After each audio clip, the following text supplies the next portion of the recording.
us for 2 seconds. Okay, so we've got both streams running now, so welcome to anybody who's joined us on the YouTube live stream. We have the WebEx running. My name's John Franklin. I'm just going to run you through a few of the logistics and kind of the house rules to help this all run a little bit more easily. So in the bottom right-hand corner of your kind of WebEx window, you should be able to access our Slido, which is the question and answer tool that we have. It's fairly easy to work. Hopefully you can see it and manage to make it all figure out. I'll put the code for the Slido if you want to access it online very shortly. So particularly for the people who are in the YouTube live stream, you'd be able to use the Slido link and ask questions like that. So that's the basics. If you have any technical problems, just drop me a message in the chat and we'll keep an eye on that and try and solve anything we can. If you have any sound issues particularly, we find that using a Chrome browser seems to solve most things so far. But yeah, if you have any technical problems, just drop me a message. And without further ado, I will hand over to my colleague, Xavier. Thank you, John. Good morning, everyone. It's a pleasure to be in front of you. I heard we have a nice panel of people following us today. I'm Xavier de Rom. I'm a flight crew licensing expert working at EASA in the standardization, aircrew and medical. My background as instructors, I've been involved in pilot training since the last 23 years, both in the military and at ATO level integrated course. And I worked also for the National Competent Authority for a few years on ATO oversight and monitoring of examiners. I have next to me my colleague Christian Puscher, who is presenting himself. You can present yourself, Christian. Thank you. Yeah, good morning, everybody. Nice to be here with you. My name is Christian Pucher. I'm working here at EASA as a flight crew licensing expert, mainly in the rule-making domain. My professional background is I'm a lawyer, but I also hold a private pilot license for airplanes.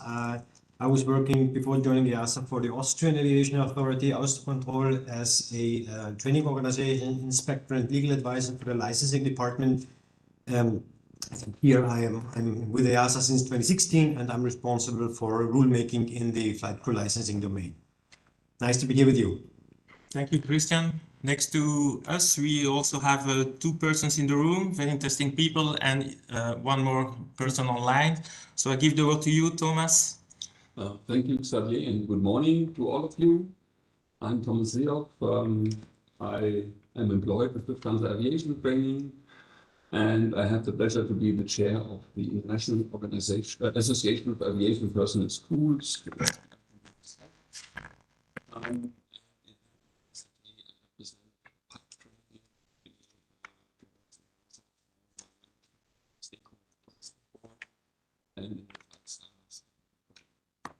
And next to myself is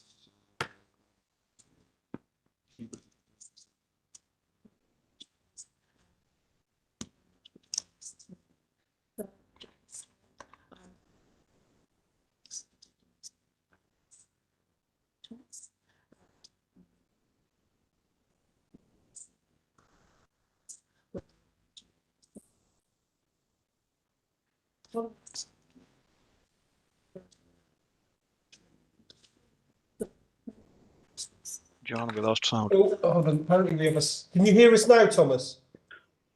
We can hear you, John, but we can't hear Thomas or... Okay, we realised we have to move that across a little. Try again, sorry, if you want to just introduce yourself again, Jackie, sorry. So, I'm Jackie Good and my past life was in the Air Force. Does that work at all? It's very weak.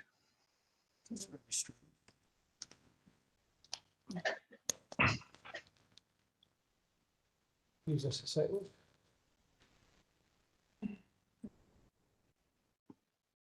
Try again. Maybe try and speak up a little bit and see if that helps. So I've worked for about 30 years in the training industry, in the instructor, chief ground instructor, head of training, and also in the military affairs side of policy. So I'm a strong advocate that we need to quite recognise the training in terms of the ground school.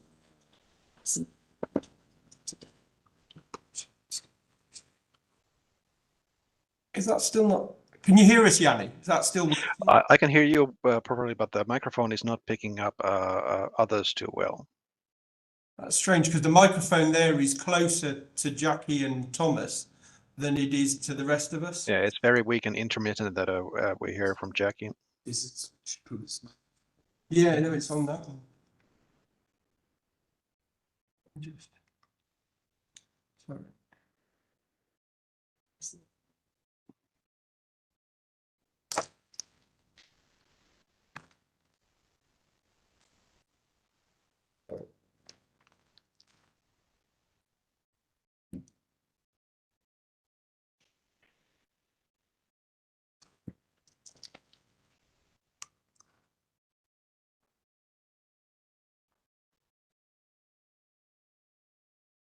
Can we just test one more time?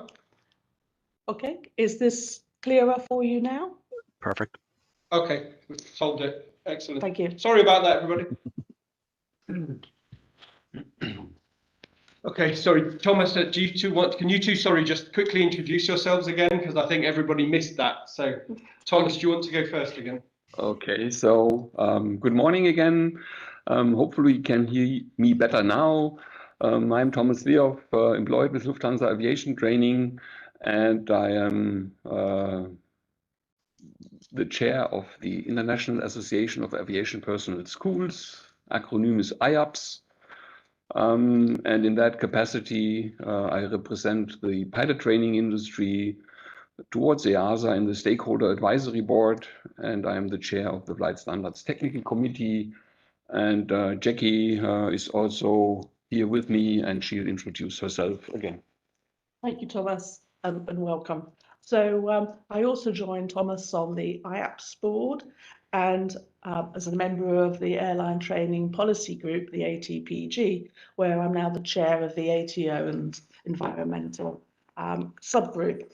So following my time in the Air Force, I've spent about 30 years in the training industry, more centred on the ground school area, where I've been an instructor and then a CGI and then a head of training, together regulatory affairs and policy.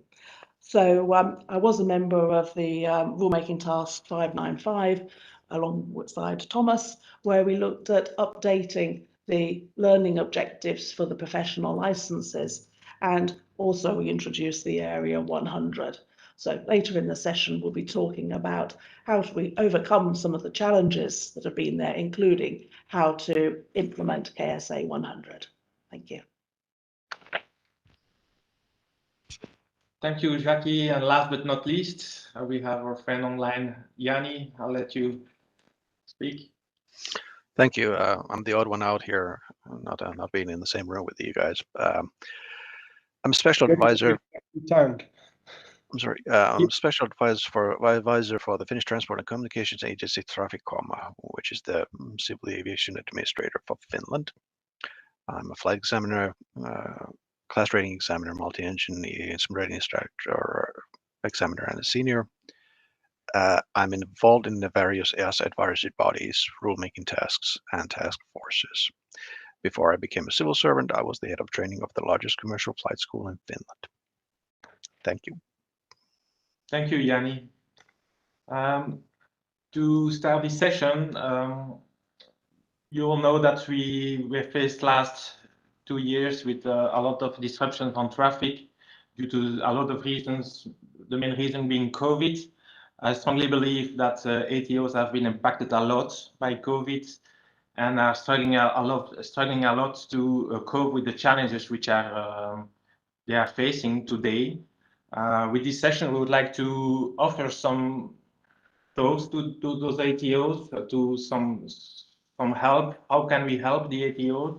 What are the challenges that we identified as EASA, and how can we help you to cope with that? So the first challenge that we identified, I would like to ask the panel to tell us if they feel the same as EASA does, and if they have identified other challenges. But I have identified, or we have identified, 3 main challenges for ATOs. The first one being able to have sufficient instructors, flight instructors, but also ground instructors, data knowledge instructors. We have identified several sources of problems for that. The second point that we want to tackle is how can we make the training more efficient, but also more sustainable for the industry. I guess this is a very important topic. Sustainability today, it's a hot topic we should address at ATO level as well. And the third one will be how can we, let's say, modernize their technology instruction. We see a lot of problem with that. The airlines are complaining from these sides on the competencies of pilots, student pilots coming into the airline. How can we modernize their technology instruction, and how can we improve the quality of training provided by TKIs to make pilots more competent at the end of the training? So the first item, the shortage of pilots, of instructors, I would say that we see the ATOs facing those challenges by having instructors leaving the ATOs for the airline, and this is a big challenge for ATOs to find enough pilots. How can we make the career as instructor more attractive? We have some solutions that we can to help. Maybe I can give you the word on that, Thomas. What are you facing at Lufthansa Training Group, and how do you cope with those challenges? Well, the biggest challenge is to find the right people in the sufficient numbers, and that's not only for us in Lufthansa Aviation Training. That is a challenge across the board in the entire training industry. The combination of challenges that we'll have to face and are facing already is what gives us quite some challenges and headaches. But we also have already started to develop solutions.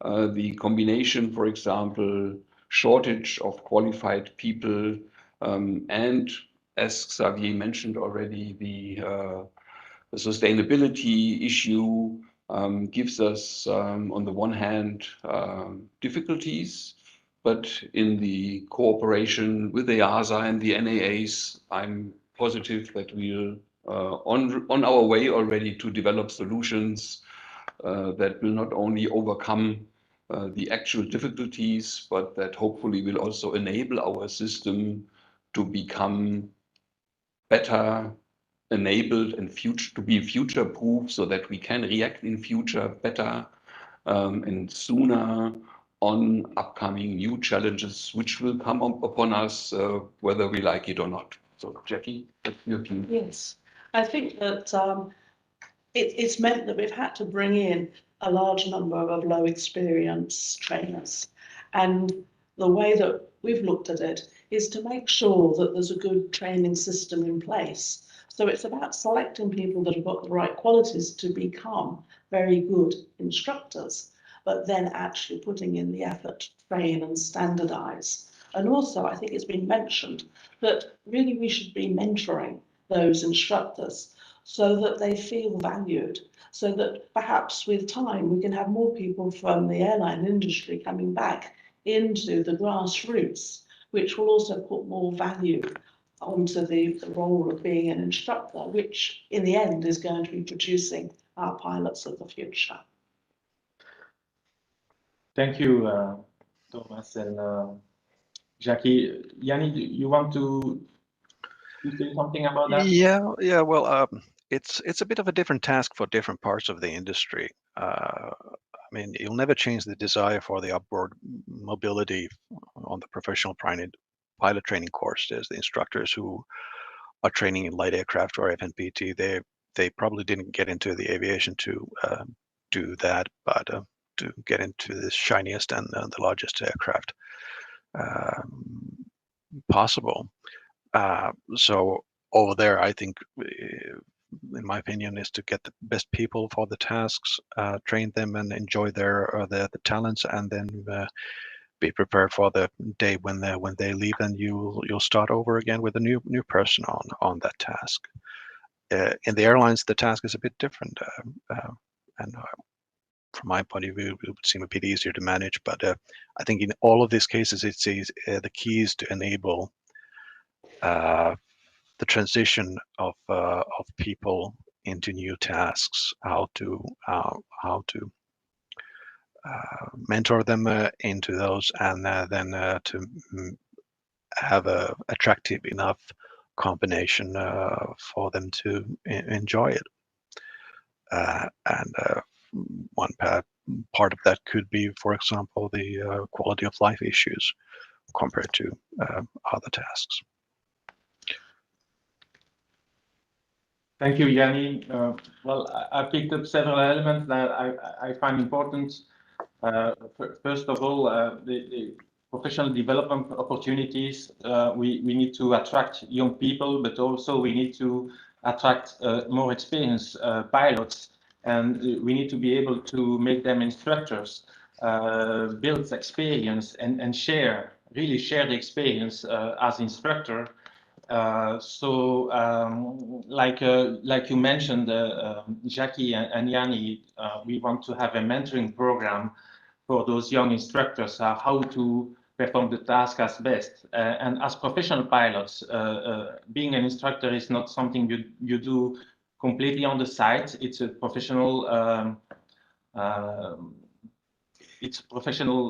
element. As a pilot, you should be able to convey a profound message to the student in a professional way, as from the start, from the beginning of the training.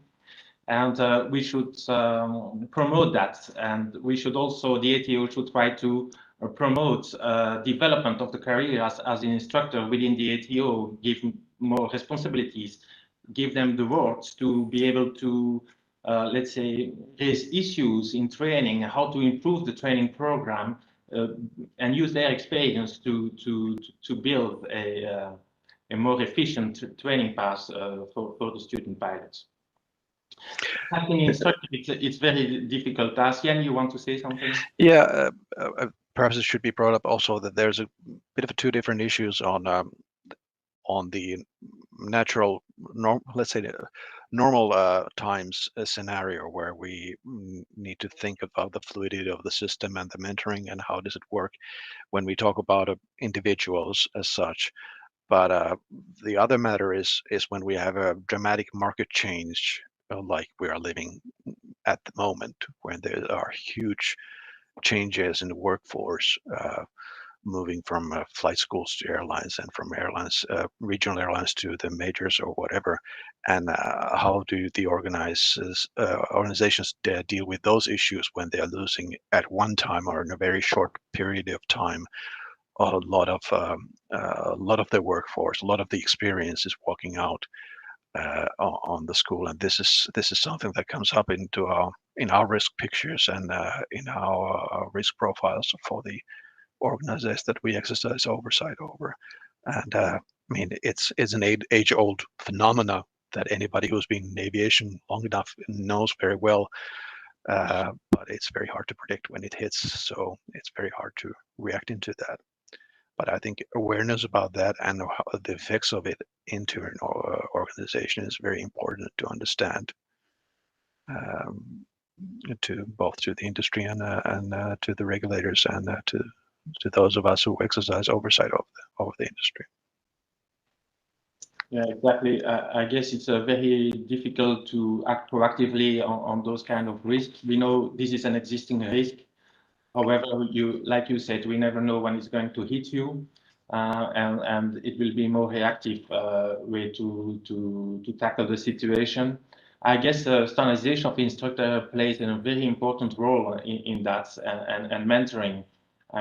My experience is that when I was an instructor in an ATO, we had those young instructors we trained, and they would be under supervision of flight instructors, and they would be able to teach to a student, let's say 2 or 3 lessons, and after having taught for 2 or 3 times, a more experienced instructor mentor would fly with the student next session and would review what has been done and would debrief also not only of course the student but to also debrief the instructors how to improve himself. And this is the kind of mentoring we would like to see a bit more into ATOs. You will involve the instructor a bit more, and you will be able to enable professional behavior from him, let's say, as from the start.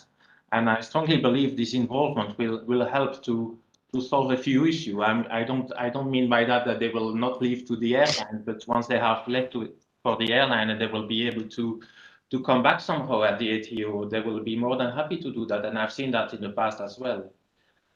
We also, as EASA, as regulator, we want to help the industry by having more instructors. We want to ease up the path to instructor ratings and also ease up how to when an airline train a TRI we would like to have an ATO using this TRI for general aviation for the initial training.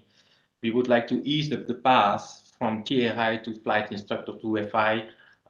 This is exactly the task that we have started a while ago at EASA, which is a rulemaking task 194. And I would give the word to Christian to explain a bit what we do into that and how could this help to have more instructors in the future or to ease up, let's say, the path to us instructors ratings. Christian? Yes, thank you, Xavier. So, yes, what I like to do, I would like to first of all share the screen with you. Don't worry, it will not be that by PowerPoint. It's just one slide. And what I'd like to do here is to give you a very super brief overview over a rulemaking task EASA is running at the moment with the support of an external expert group, a rulemaking group. And this is rulemaking task 0194, where one of the subtasks of this rulemaking task is a revision of the requirements for instructors in part of CL. So, and I'll give you a brief overview of what this task is what kind of subtasks we have in this rulemaking task, and where are the areas which are of interest in the particular area of instructors. So the EASA rulemaking task 0194 is a task which is supported by so it's run by EASA, a rulemaking task run by EASA, but EASA is supported by a so-called rulemaking group, meaning a group of external experts from both industry and competent authorities, and two of gentlemen present today are also part of this expert group. Yanni and Thomas are greatly supporting this task together with many other experts. And what is this task about? This task basically, as per today, has three different subtasks. Subtasks 1A and 1B are the tasks which are in the pipeline, let's say today. So these are the tasks we're currently working on. Subtask 2 is we slightly started with some preparatory exercises, but the main focus is on 1A and 1B, and subtask 2 to follow a little bit later. So what are these subtasks about? And where is the interest in the area of instructors? Well, subtask 1A deals with the theoretical knowledge syllabus for the commercial pilot license theory, so the learning objectives that we have for this license. As you know, the connection to instructor certificates here is that the CPL theory is a prerequisite in order to become a flight instructor, not the CPL license, but you need to have done the CPL theoretical knowledge examination, which goes back to an ICAO requirement. So we also have it in part of CL. And we know that this prerequisite of CPL theory is quite a high bar, let's say, for some people to jump over in order to become an instructor. So the intention is to lower this bar a little bit. And to that end, the RMT 0194 is currently performing or has already completed a review of the learning objectives for the CPL theory. So we're doing a review of that. with the objective to do some kind of, let's say, house cleaning, to sort out all the elements which during this review are considered to not really be necessary for what a CPL holder is entitled to do or not to do. So we remove all those elements which are more for an ATPL holder rather than a CPL holder.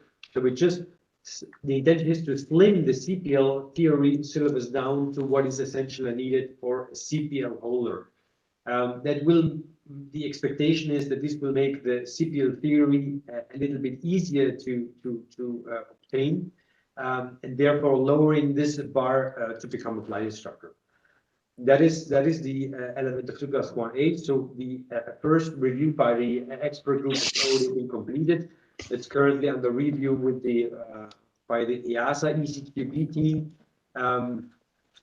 And the first draft of the CPL, the revised CPL theory syllabus is expected to be published in the course of next year. That is subtask 1A. Subtask 1B now is focusing directly on the instructor certificates as set out in part of sales to part J. As you know, in part of sales to part J, there are requirements for all the different instructor certificates, and there we have the flight instructor, the type rating instructor, the class rating instructor, and so on and so on. In total, there are 9 different instructor certificates, which are, of course, have interdependencies to a certain extent. So it's quite a complex landscape of instructor certificates. And the idea is first to simplify a bit of this landscape of instructor certificates. And the second thing is also to make the training framework for instructor certificates a little bit easier, a little bit more consistent also, and make it easier to move from one instructor privilege to another. Long story short, what we're trying to do here is to reduce from currently 9 instructor certificates to 6 instructor certificates, the one that you see here on the screen now. It's the flight. So in the future part of sales support J, there will be 6 instructor certificates: the flight instructor FI, the type rating instructor TRI, the class rating instructor CRI, the instrument rating instructor IRI, the synthetic flight instructor SFI, and the flight test instructor FTI. All other instructor certificates which currently exist today, and these are the following 3 ones that you see here in gray color: the MCCI, the multi-crew coordination instructor, the STI, the synthetic training instructor, and the MI, the mountain instructor, will be deleted from part of CL. The privileges of these instructor certificates will be migrated into the remaining instructor certificates. So the mountain rating instructor, for instance, will just be a subset of the flight instructor certificate. The STI will be a subset of the synthetic flight instructor certificate. So the SFI will become the instructor for FSC instruction. And the MCCI privileges will be moved into to be a subset of both the TRI and the SFI privileges. So that will be the simplification of the landscape of instructor certificates. That is the one thing. So reduction of the overall number of instructor certificates. And the second thing is that for the FI, TRI, CRI, IRI, and SFI, there will be one comprehensive and common training concept and training framework, which will basically be constructed in such a way that there will be one core course, we'll refer to it, one core course that will address basic instructor competencies. And that core course will be necessary to be completed by any instructor. It doesn't matter for which instructor certificate you are going, you will need to go through this core course to address basic instructor competencies. After completing that core course, it will be necessary to additional tailored training for your for the privilege you're seeking. So you're seeking to become an FI, TRI, CRI, and so on. Then you will have specific tailored training for that very instructor certificate. And as you see it also on the screen, that core course, or in general, this general new training framework for instructors will follow competency-based training and assessment, CPTA principles, and a new training methodology. So this will be the second novelty, which we believe will also support the, let's say, the forming of flight instructors in the future in a better way, because we're more focused on the essential competencies and what an instructor is necessary to do. CPTA, what is CPTA in a nutshell? And that is also the main objective or the main content of subtask 2, which is about to start at the moment, and that is the introduction of CPTA, competency-based training and assessment, for all part FCL licenses and other qualifications, ratings, and so on. CPTA in a nutshell is a training methodology where the overall competence of a pilot, to the question whether you are a good pilot and whether you are ready for being issued with a license, the question whether you're ready to be issued with a license is not answered by, yeah, you've done so and so many hours in the aircraft and you did a one-off skill test where you did several exercises. No, in CPTA, the question whether you are a competent pilot or not is measured by permanent assessment of your competencies throughout the course, and it's not linked to certain tasks and certain maneuvers and exercises. It's related to some very high-level areas, abilities that the pilot need to have, referred to as the competencies in specific areas, such as application of procedures, communication, how you manage the flight path, leadership and teamwork, problem solving, decision making, and so on. It's a framework which is comprehensively described in an ICAO document 9868, advanced training. And this new training methodology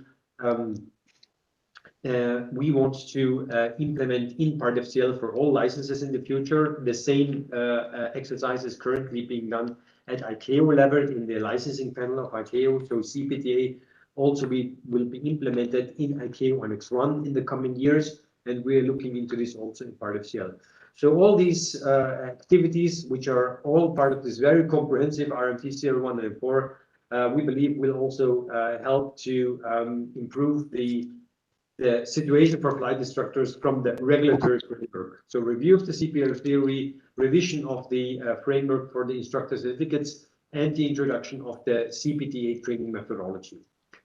This is all from my side. As I promised, one slide only, even though quite comprehensive. Thank you very much. Thank you, Christian. Very interesting. As we can see, we are moving towards a CPTA approach, not only for normal training of licenses or ratings, but also for instructor. I guess this is a big step. One could consider this is the quality of this rulemaking task will somehow lower the quality of instructor. I believe, on the contrary, I believe that CPTA concepts are the key to the future, to more efficient training, but also to more sustainable training as well, because I believe this is the way we should go for that, to use devices that are meaningful and that will provide the more competent pilots.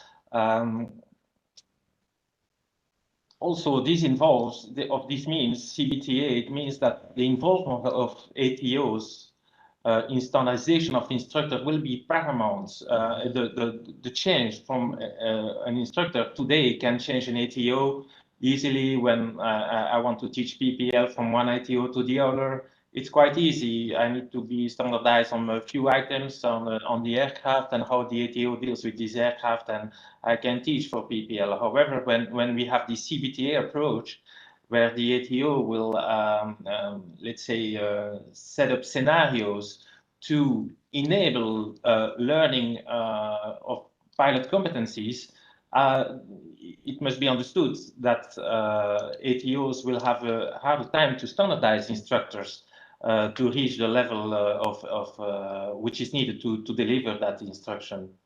And this is moving us towards I guess our second topic, which is training efficiency and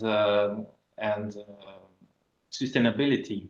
I'm just wondering, there's a question about the timeline on subtask 2, might be worth before we move on. Christian, is there any timeline on that? Yeah, there is a The plan is for the MPA. For now, I have it correctly in mind that the MPA would be published by the end of 2024. Although in general, so the MPA, the first draft for public consultation. But of course, we will need to link the pace of this subtask 2 with what happens at ICAO level. So if ICAO 1X1 is not yet providing the possibility to implement a full CPTA framework for, let's say, a PPL, a CPL, then of course we cannot change part of CL to do so because we want to ensure that our licenses remain in compliance with ICAO. So we have our time planning, but it's always with the footnote, unless otherwise done at ICAO level. So it's for the time being, it's a bit difficult to give a very reliable outlook on the timeline. But yeah, our planning for the time being is end of 2024 with the first NPA, which is quite ambitious also, to be honest. And I guess that answers the next question, which is about alignment with ICAO and Yes, IATA, yes. So we will, of course, always align with ICAO in this regard. If I may, what Christian has outlined is the one aspect to the task in this rulemaking task 194. What we also must keep in mind as ATOs is that the new training paradigm of competency-based training and assessment is already active. It is introduced already in the sub-form of evidence-based training in Regulation Air Crew. So ATOs, Regulation Air Operations. So ATOs that have a link to both sections, meaning licensing training and type rating training and recurrent training for operators, have already the challenge to prepare their training task, their training personnel to be competent in this new paradigm. And for us as ATOs in general, whether we focus on ab initio training or even to be more specific to general aviation, we will all have the advantage if we start to develop our own skills to cope with the changes that come with the introduction of the CBTA concept. And one of those changes is to transition from the compliance-based approach that we have until now to at least to the vast majority of our operational issues towards a competency-based approach. And that starts with the question that we all have to ask ourselves is, what is the entrance qualification of someone who needs to be trained, and what is the desired outcome of that training, and how do I intend to achieve this goal to qualify a human being? And that's the same principal approach for any new instructor, but also for instructors that have gained their experience yet in the existing system and must be familiarized with the new paradigm. And it is also of importance to prepare our system so that we can take in novices, people that have no clue about aviation at that point in time, and familiarize them with this new paradigm as soon as possible. Those that are taken into our system now should better have already a rough idea on what is CBTA in order to provide them with the best possible startup mindset to prepare themselves for their career in aviation. And the first step that they have to pass in that endeavor to become a pilot is to pass the theoretical knowledge instruction. And that is something that Jackie and myself have supported for quite a while. For example, with the introduction of the area KSA 100, which is one small item that is already based on the CBTA principles that shall come into play already in the ground course of any new pilot. And Jackie, maybe you can give us a little bit on insight of how to do that. Are we ready now to move on to the modernising section? Of course, yes. Thank you. So I think that we know that the industry has had a lot of challenges. So we've looked at the economic, well, we know there's a lot of economic pressures on ATOs because they've had to survive through COVID. And now we've got to bring and train a lot of the instructors to become the pilots of tomorrow. One of the areas that's a little bit unique is that coming into our ATOs, COVID has also given us some extra little challenges because those that are younger, that might be 18 or 19, have spent 2 or 3 years where they've actually been studying a lot more individually and at home, and we're seeing this. So when we're looking at competency-based training and assessment, it's not just about how to ensure that the students have got the appropriate Sorry, put your presentation. Thank you. Of knowledge and application, it's also developing the competences. So over time, we've seen it's normal that perhaps problem solving is an issue and situational awareness. But because of COVID, we've also seen that communication and, thank you very much, has been a problem together with teamwork and leadership. So we're having to actually do more in the ATOs that I'm involved with to bring up those levels because they've not been done in the education system. So if we're looking at modernising the training system, we know we need to make it as efficient as possible. And I'm sorry to show you this slide, but it was just to point out, we have a problem with trainees quite often, thinking that it's about rote learning question banks, which is at the bottom of that level, remember, in Bloom's taxonomy. Now, we know from the lots of surveys and getting feedback from the airlines, is what we've got to have is the student's ability to apply that knowledge, which is at a much greater level. So we've actually got to make sure they understand and apply the content of those subjects, not just pass an exam. So the way we train has got to reflect that. So just a little point that I wanted to raise this time, which goes against what we're doing at the moment, is that actually a lecture and looking at PowerPoints is one of the worst ways that we could try and provide retention and understanding, because most of what you see is going to be forgotten. So we should be looking at more interaction and involvement. So going to the next slide, how are we going to achieve this? And it was just to give you some ideas. You're probably doing them. It's just a case of saying, yes, it's a much more effective way of training, is to try and engage and get some interaction and sometimes facilitate within the classroom. So yes, we must ask questions that are about what is, or can you calculate the number, and checking that everybody is doing it. It's just not a case of 1 or 2. But particularly for those that are more capable and to try and extend into those areas of understanding and apply, it's more searching questions that need to be asked.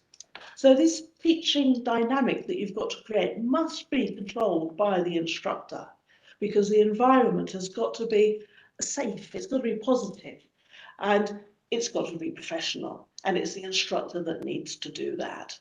So other ideas, moving on, were make sure that there's plenty of time where the person has an ability to review. So it might be that there's exercises that are used, but by putting people into groups or doing an extra review, the instructor has the ability to go and help those that have got problems, but at the same time, the others can look at greater depth. And also do sometimes think that the students themselves are perfect at actually providing the review, and they will explain it sometimes in different ways that will help the others understand. Going across again, make sure that we're looking at the application. If we go to the next slide. Thank you. Is learning by doing is so much more effective. So trying to stop the lecture situation, yes, we're moving towards a lot more questions, but on top, make sure there's plenty of opportunity so that they can use that knowledge and apply it in the way they're going to be in the future. And this has got the added advantage that it's a very easy place to then also start looking at their pilot competencies, which we'll look at in a moment. And the last slide of this section was, yeah, don't be worried as an instructor that sometimes you can change places and literally sit down in a student seat and let the student actually come forwards and explain an area. And this gives them total involvement and engagement in the lesson.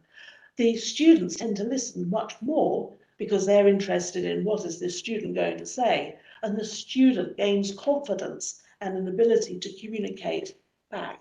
It also means that the instructor needs to be on side very quickly to help and direct and suggest that that student can ask somebody else for assistance, somebody else in the class. So what else do we need to have in the training world? And this is where modernisation, particularly we've seen with, for example here, ebooks, that you can have interactive three-dimensional models and videos actually placed into ebooks. So it's not just a case that you've got a little bit of text. You want to appeal to or link in to different learning styles so that the reader has got that ability to learn the information in the way that suits them best. But it is a lot more engaging. And finally, looking at what sort of, thank you, training devices that we can use, we're used to, there should be lots of devices that we can pass around the classroom, or you can have an engine that you can wheel in and show the different parts to while you're teaching. But we also now need to start looking about how we can use simulators and trainers within our training area. And I put an asterisk there because it's so important that we have trained our instructors to do this, but also that we're not trying to teach them how to fly. What we're trying here is to make sure that the student knows how they can manage these systems, how they use them in relation to their subject knowledge, so that they're a little bit familiar with the architecture before they go into the next phase. So if we move on to the next part, well, how then does KSA 100 fit into this? So if we can move on once more, please, on the CPTA. As Christian's mentioned, the pilot competencies, there's the 9 EASA pilot competencies there, and I've put in grey the ones that aren't required at all ATOs. So if you're looking at which observable behaviours within those competencies, the ones in black are the ones where we can set up situations where we can see a large number of the observable behaviours.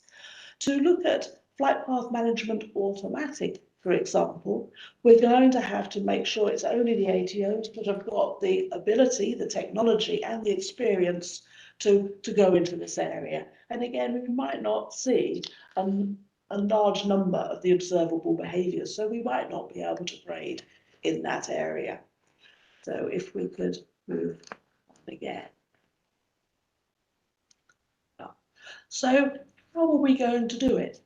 Well, the key here is that if we've got an effective teaching environment with more facilitation and the student learning by doing, we also have got lots of opportunities that we can make and follow where we see the students' own individual pilot competencies or the observable behaviours to do with those.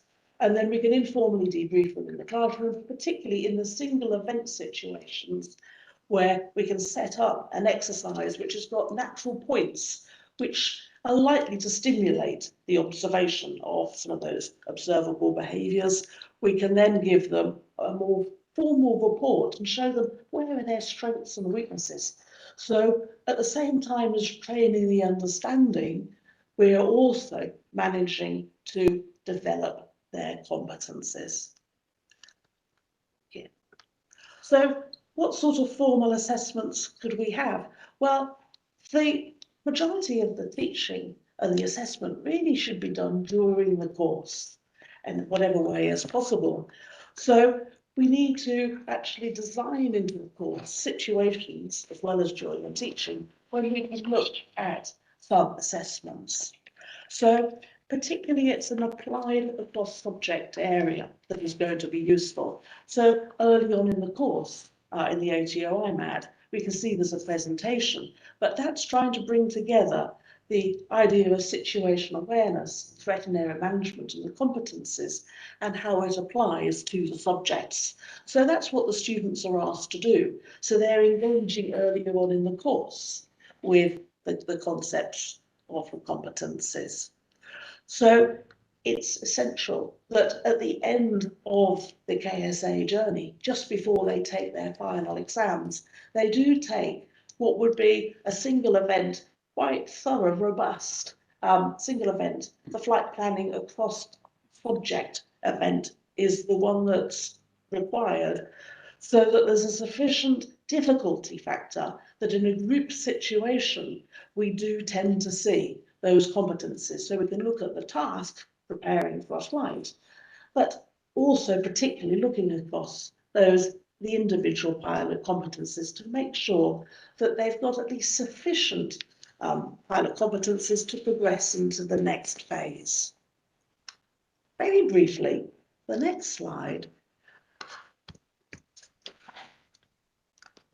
shows us that we do need to think about course design here, because it's not just now we've got to deliver a certain number of PowerPoint lessons, it's also we've got to work out how we can engage those students in the lesson time and how we can create event opportunities for them to be formally assessed and then debriefed on their competencies.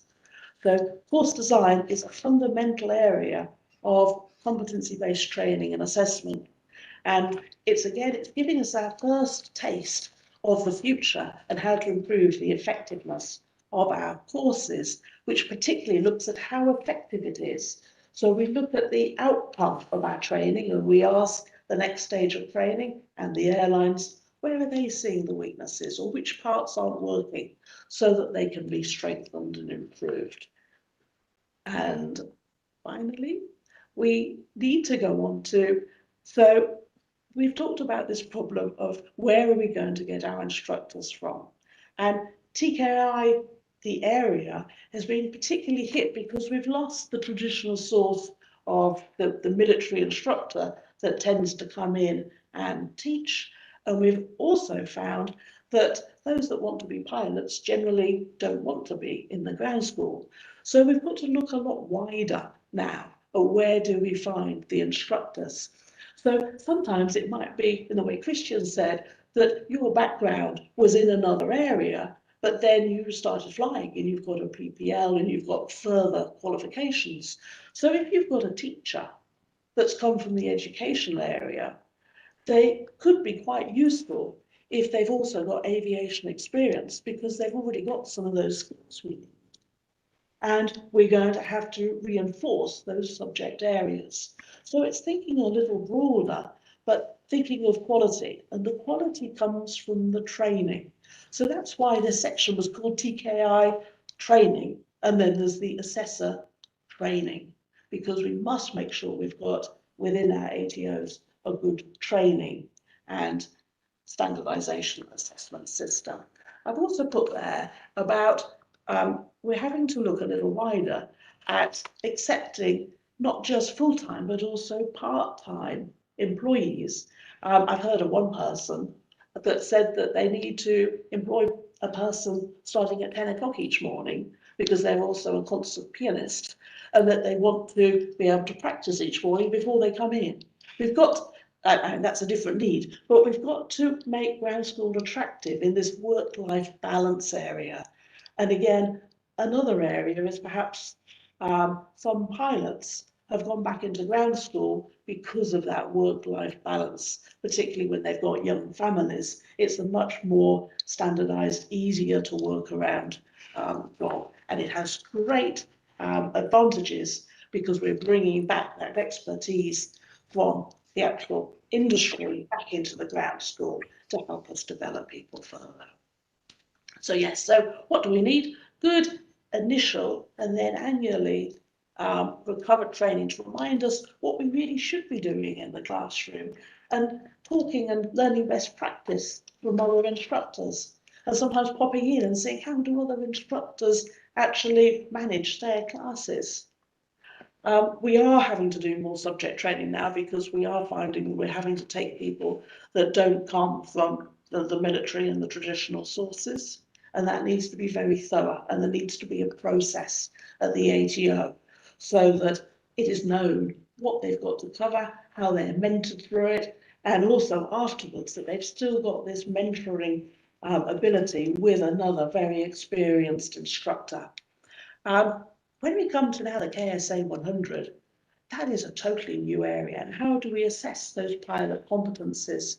So there's going to need to be some sort of training to introduce the competencies, and particularly the observable behaviours, so that the assessors understand that they're looking for whether they're seeing those observable behaviours, how often and how well, so that when we reflect back, we can say to the students, where are their strengths? Those observable behaviours were there and when they did it, but particularly where are their weaknesses, and make suggestions on how they could improve, so that we're just moving them a little bit along the pathway to being more competent.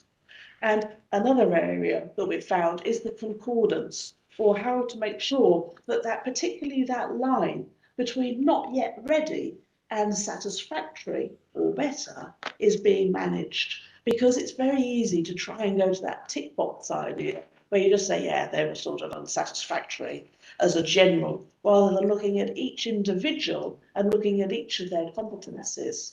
Because perhaps they might be, and it's most likely that they're weak in one or two areas. And so we really need to be able to explain to them how to improve in that competence, so that we can make them improve. So we've got to have that concordance, that line between when they need further training and a reassessment and when they're suitable to carry on. So finally, it was just really talking about, so what are the benefits of to the industry? Well, the instructors are paid the same amount, whether or not they're teaching traditionally with a lecture, or whether we're looking at more teaching and facilitation together with the development of the competencies. All there is that's extra is a little bit of time that needs to be paid for the training and the assessment of them. So it's a small extra ask for a very large reward, because we also know that the student is progressing into later stages, probably with the same ATO. So the more professional and effective they are in learning, the better they're likely to continue through the next stage of training. So it wins back costs on the company. So we've got the chance here. So if the students have got greater understanding and application, and they already understand the idea of a threat in area management, they should be safer when they go flying, which means that we should be able to improve their safety as well as the ATO's safety. We've already developed their competencies, and because we've been challenging them in different ways and helping them develop, they tend to have greater confidence and greater resilience to take on the situation. The last couple, thank you. One thing that we've also noticed, and I think it's been brought up, that it's an interesting area, and what we've found is that there's much more interaction with some of the instructors from the industry coming into ground schools because they like to be involved in the subject teaching, but particularly with the KSA scenario events and the assessments. And that is really valuable because it's bringing in the training need, which is the starting point of why we're doing this course. And it's also providing the industry with part-trained people that have already heard of the competencies and have got some experience training, which can then be used by the airlines in training roles. So it's a two-way win. But I just wanted to finish off with that area in green, which is really ground school has now got an opportunity to have a large effect on the whole training pathway of an individual student. And it really needs to start on their first day in their career. So if we can do that, it helps the individual pilot, it does help the ATO, and particularly it's going to help the industry. So there's going to be an EASA WebEx in September. So we'll be talking more then about the ground sport and the KSA 100, if you'd like to look further into this area. Thank you. Thank you, Jackie, for this good presentation. Very interesting, I would say, fully in line with my own personal belief that the theater knowledge instructor should be a facilitator more than a lecturer. I guess this is the key to the future of training competent pilot in a more efficient way. As we can understand from your presentation, this will require a lot of work from the ATO, a lot of involvement from the beginning to develop the theater knowledge instruction in such a way that enables several competencies for those student pilots. This will request a lot of work. But it will pay at the end, because it will make the training more efficient and you will have a much better output. I strongly believe that integration of technology is also a big issue. It's not only classroom, but we should use devices, FSTDs, virtual reality, everything that an ATO could find to deliver the message and to reach the goal and objective of this theater knowledge instruction would be good. We need to enable the critical thinking of our students to assess scenarios and to find the correct solutions to problems that they will be facing during the theater knowledge, but also in their career as pilot, because it doesn't stop there. I fully agree that, and also the safety risk analysis and safety culture should be taught from the first day. And this is also an important role of the TKI. I strongly believe that by making this theoretical knowledge instruction more professional, I'm not saying it's not professional today, but more efficient, will also attract more instructors. They will be more willing to involve themselves into this teaching, and it will be a win-win for everyone, I guess. Thomas, maybe, I don't know if you have a word to say on that. Yeah, Christian and Jackie have both mentioned one term that is very important in this context. When we do development, and we must do such development work, then we also need to have feedbacks. And we have, for example, Xavier discussed in this task force on the integration of theoretical knowledge instruction and practical training for integrated courses. Meanwhile, a clear view that you have a two-stage feedback loop. One is within the ATO, so that you get feedback from the last stages of the training and those that are involved in these training elements back towards the all other stages that have taken place before, so that the effectiveness and efficiency of those training courses is monitored within the ATO. But equally important is the feedback loop that we will have to install mandatorily, in my view, in future for those ATOs that provide commercial pilot training, that they get feedback from operators. So that the development of courses is safeguarded by the feedback from operators, meaning that you have a hands-on experience on the performance of the individual trainees, especially if you have changed your course design in a substantial manner. And we will have to do that quite substantially, as mentioned earlier in our discussions here, due to the need to become more sustainable.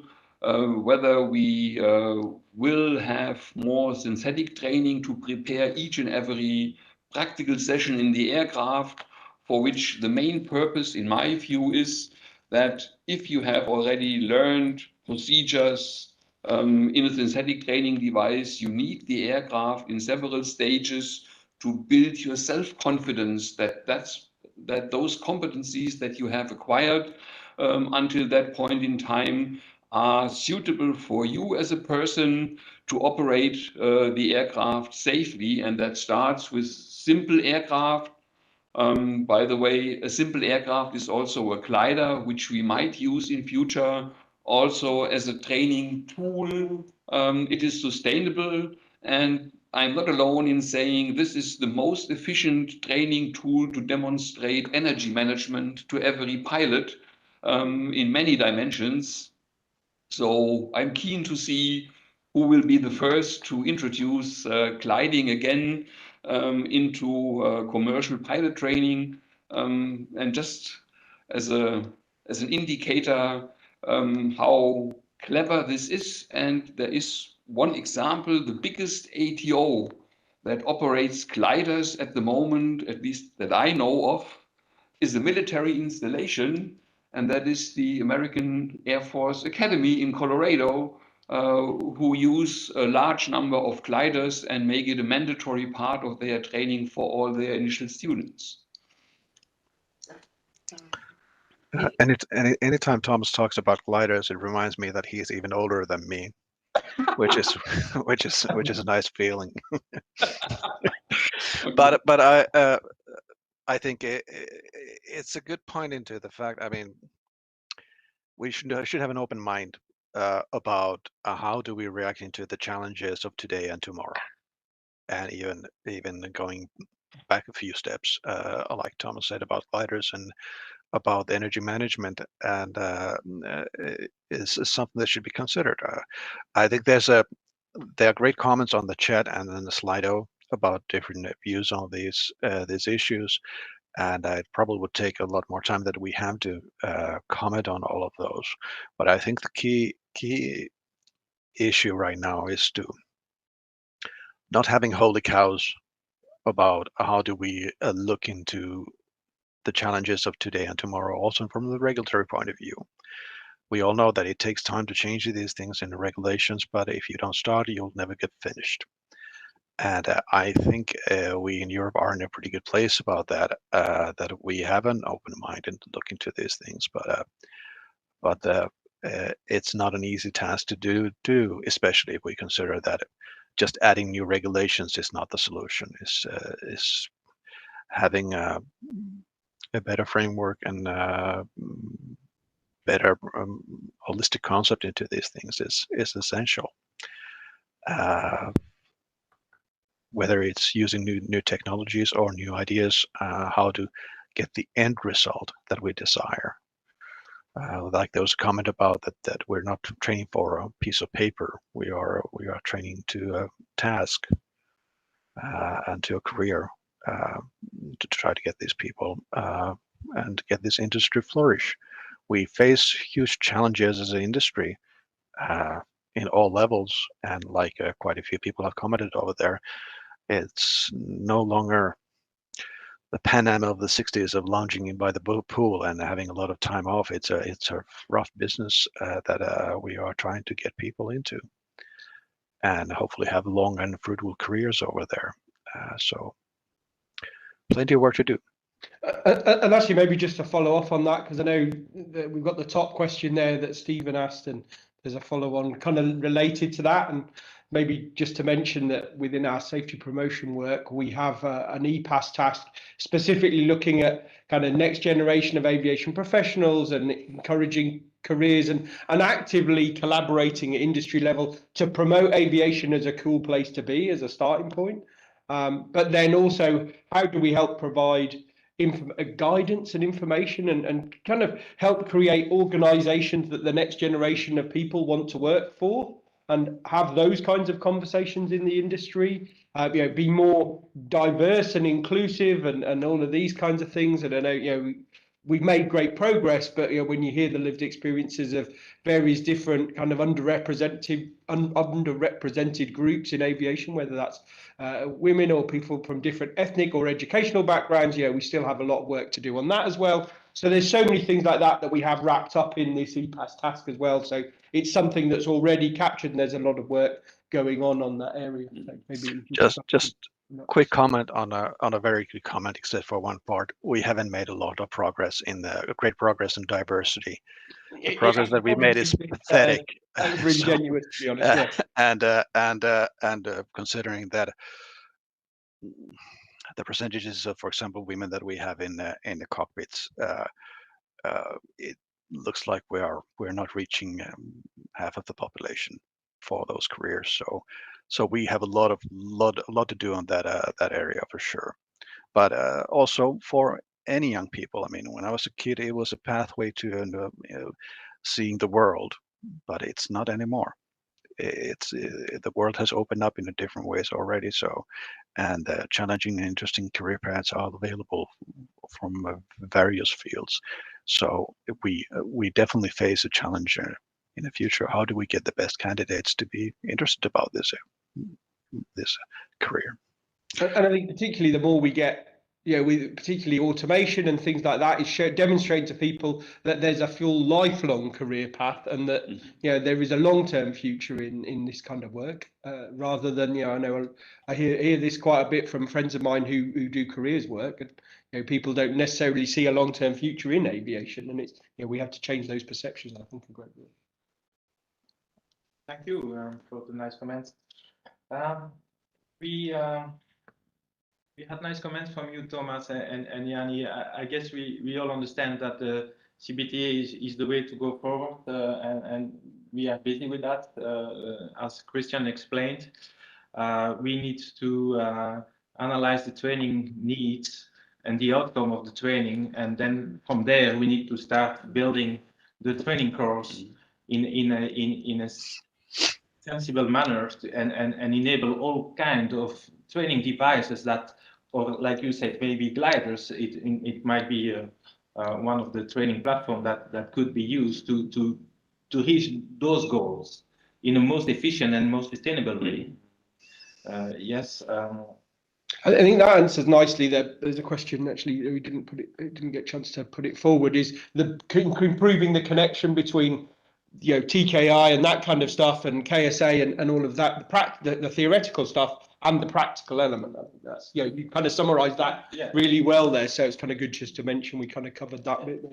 Exactly. I guess this is a big change of paradigm for both for the ATOs, but also for the national competent authority that will approve those kind of training courses. For information, EASA today has established a task force for the integrated ATP, which will tackle some problems, and how can we enable flexibility provisions in this training, and how to better integrate technical knowledge and flight instruction in a way that we can reach the most efficient training, knowing that we are still bound by the regulation, by numbers, with the modules that ATOs need to implement somehow, and the amount of hours that those ATOs need to implement. But we try to explain how to expand the ADI model, the design of the course,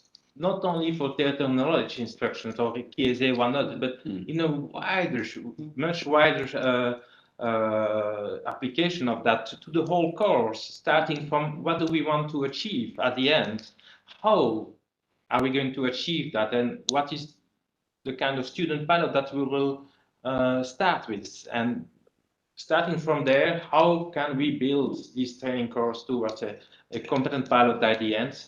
It's a big challenge. We put a lot of effort into that. This will be guidance material, both for the ATO, of course, but also to the competent authority to, let's say, allow those flexibility provisions to be installed by ATOs to achieve let's say, more efficient training. you talk about the connection between the airlines and the ATO.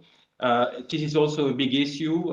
My own personal experience with that is not always easy.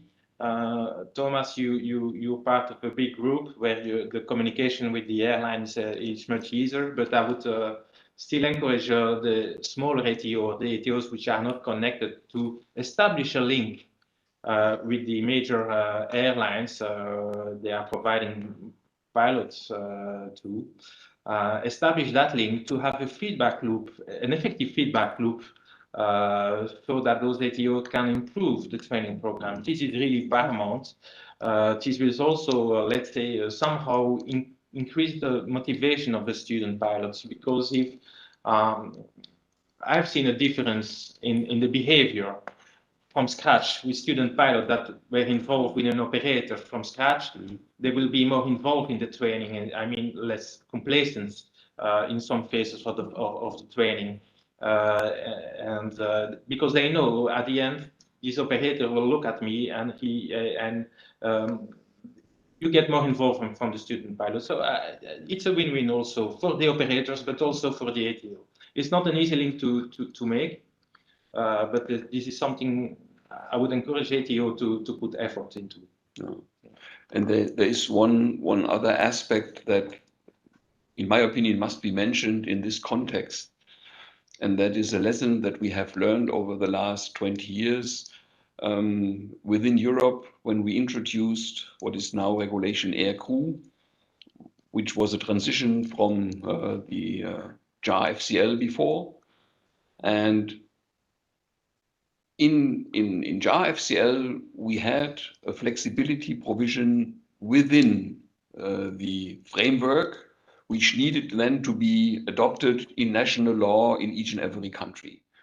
What we now see, just reflect on what we have discussed today, how huge the pressure is for development of new course designs, utilizing all forms of new technology that comes into play.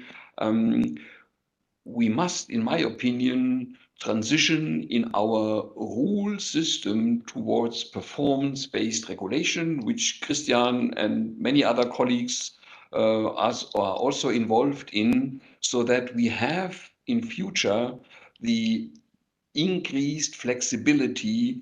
If we develop something really new that deviates substantially from our old habits, then it would be much more efficient, safe, and effective if we could enable a trial session live, definitely in a safe environment. So you have to do a proper risk analysis. You have to develop mitigating measures to make your new training as safe as possible, also in the outcome, and then have the total freedom to develop something new in training. Give you an example, to transition from the base training that we do now towards something which is at least as safe or better, but will be far more sustainable by, for example, taking student pilots into the cockpit during the initial stages of training, so that they have a first-hand impression of their future workplace, and ideally provided you have made a proper preparation, at the end of that, you could even involve a student into your crew work in that flight by, for example, giving the task to do the ATC with that student pilot. This is all just based on the observation. We have a substantial number, many hundred young pilots that have done this already safe and successfully in a specific context, which cannot easily transposed into our big framework. But we need to work on this, because if we could, for example, manage a safe new training design where we must not do base training any longer, we would save, based on our existing CO2 footprint, we would save 1/3 of it just by this one measure. And there are many others that may complement this.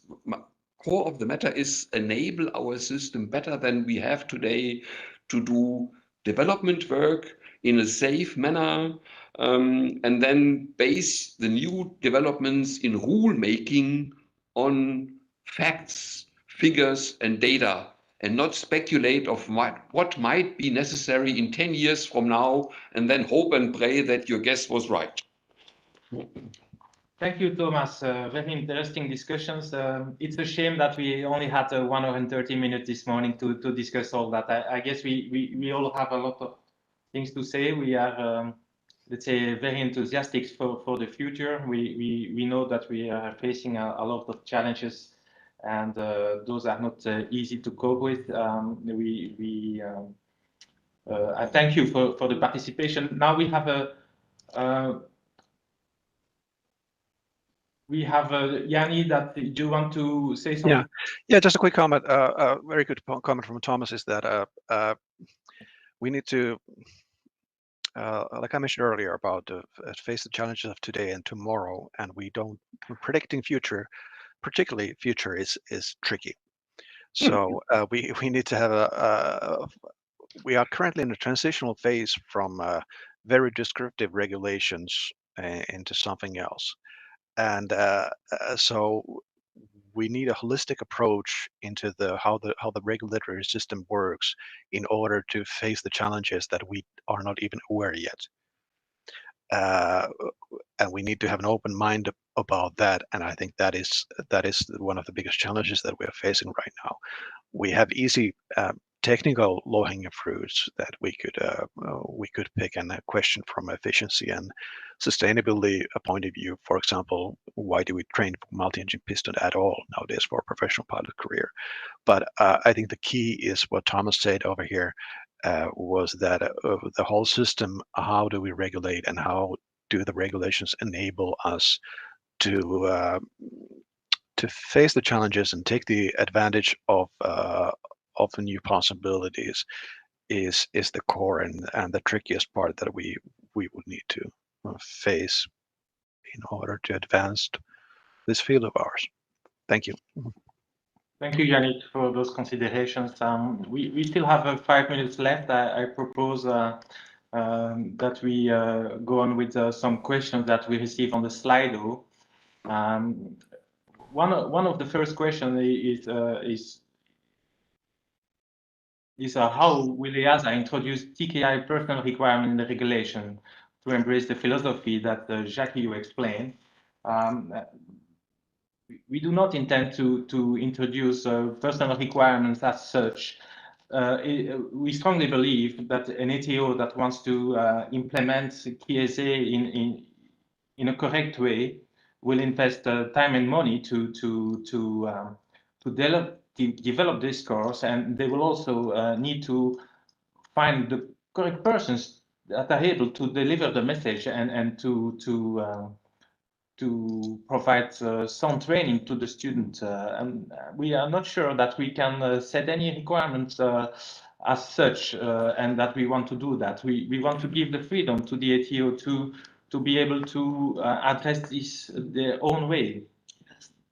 I think it's important because each ATO must be free to actually develop their courses and therefore the manner in which they're going to deliver them themselves. So I would say here that it's actually the competent authority, the ATO, that will work together on the processes that are behind the actual training and the assessment and the standardization of the concordance, rather than it being put into framework in regulation. You must do this, because it's going to vary, and we know it's going to vary again in the future. So I think it's more a process at the ATO and then the competent authority looking at that. And we might need to provide more guidance for ATOs to do that successfully. And that's where John and his colleagues come into play, because I think that is quite an efficient, supportive activity that EASA has implemented over the last couple of years, which is not only addressed to the individual pilots, but also to ATOs, to management of ATOs and decision makers. And I think we have already made progress, and we need to do much more in order to cope with all the challenges that we will have to face. Thank you. We had another question concerning increasing safety by using FSTD. Will more training time on FSTD will credit towards flight training? Thank you very much for that question. I am happy to tell the audience that EASA will soon publish a tender for a research project and to assess how and how much we can do that for initial pilot training. How can we, let's say, increase or use the new devices, let it be FSTDs, virtual reality, to make sure that the training is more efficient and more sustainable. So this research project will be published by the end of the year, and will start going on for a few years, and then we will see the results. I hope there will be positive results from that research. Thank you. Another question we have is maybe for Christian, is what will happen with the MCTI that are active today when we will publish this new framework? So, yeah, this will be, of course, need to be addressed in transitional provisions. So what happens with existing instructor certificates? We did not discuss this in detail, but most possibly the existing MCCI certificates will remain in place. You will keep them, or alternatively, you will be issued with an SFI or a TRI certificate, which is then restricted to providing MCC instruction. So it's still details to be discussed for transitional provisions, but be assured, the aim, of course, is that nobody will lose any privileges. So those privileges which you have today, you will also have tomorrow. That is the overall objective, of course.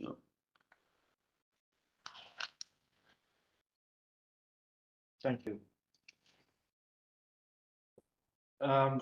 Yeah, the last subject would be towards you, Thomas and Jackie, on the thoughts on e-learning for the ATPL theory. I don't know if you can say a word on that. The question is, have you seen changes in the quality of training? So is there a barrier between the student and the instructors by using this e-learning platform? And what were the results for the students? Can you say a word on that? I think in the way that we're moving forward with the competencies and e-learning on the development of more understanding and application, we can embed that within the e-learning more easily because there's more interactivity now possible. And that's where we've got to be able to go to, rather than just learning facts and reading.